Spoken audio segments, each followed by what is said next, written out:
day before their husbands come home to make themselves look better. And this is one of the biggest complaints that husbands have, that they don't make the extra effort to want to look beautiful in front of their husbands. And my dear sisters in Islam, the one person in the world who deserves your beauty, who's really supposed to see you completely decked out, is not your girlfriends, it's not the friends at the wedding party, it's your husband. And if you're not going to get ready for him, well then why are you spending time to get ready for anybody else?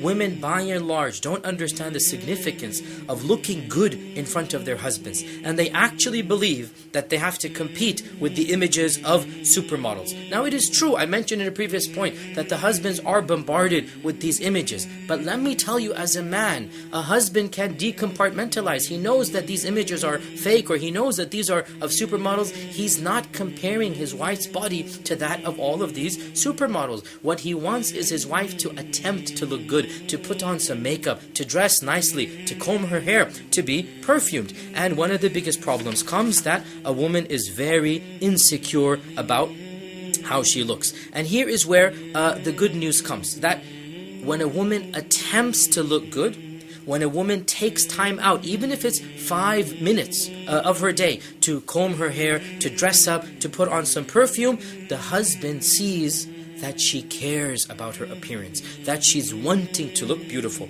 In one survey that I read, almost 85% of husbands surveyed said that what mattered was not that their wives looked 10 or 20 years younger, but that they showed they cared enough about their husband's feelings that they attempted to look good. Sisters, frankly, you are overly sensitive about how you look. You're overly critical.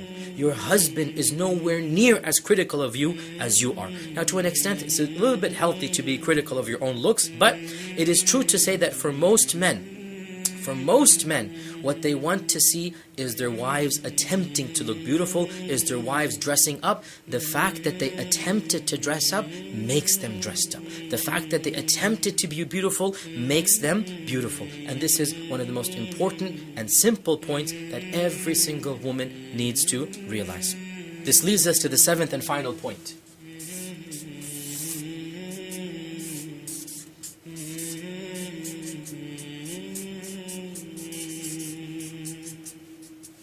I call it cave time. What do I mean by this? Sisters, wives, realize it is in the nature of men that they need some alone time. They need to be cut off from everything. They need to, whether it's reading the newspaper or browsing online or reading the news or listening, they need some alone time. It is in the nature of men that when they have a big problem, they don't tell other people. They sit down and they think about it. Or they'll think of other problems and let that work in the back of their mind. So for example, it's very common, men have a big problem, they're going to come home and listen to the world news. It's very depressing, a lot of things happening. You're looking at far bigger problems, and listening to these bigger problems actually helps a man cope with his own problems.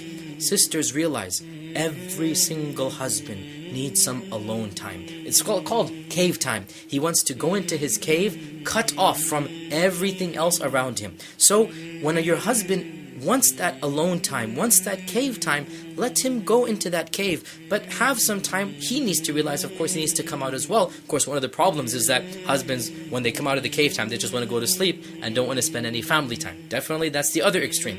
But do realize, men are not as social as women. Men are not as open about their feelings as women. It is a part of being a man to go brood, to go contemplate, to go sit in a quiet corner, and that quiet corner could be in front of the television, it could be in front of the computer, it could be in front of a magazine or book. And therefore, if you have something really important to talk about, and you find your husband in his cave, well then, tell him, honey, when are you going to be finished so that we can talk? Now, of course, I mentioned before, husbands need to be fair as well, that if they say 7:30 or 9 o'clock, they better live up to their adjustments and their promises as well.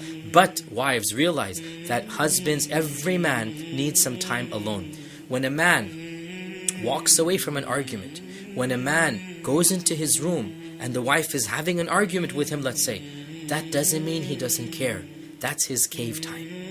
You need to understand, for a man, a big problem is solved by quiet space, by thinking it through. This is the way he does it. Whereas for a woman, a big problem is solved by talking about it, by talking with her friends, by repeating the same thing over and over again. And a man doesn't solve things this way. Simply understanding this basic fact of male psychology will help going a long way in giving him some free space and allowing him to be who he is. And of course, no doubt, when we talk about the men, we'll say men as well need to understand that this cave time cannot eat up their family time. There's a time for this and a time for that.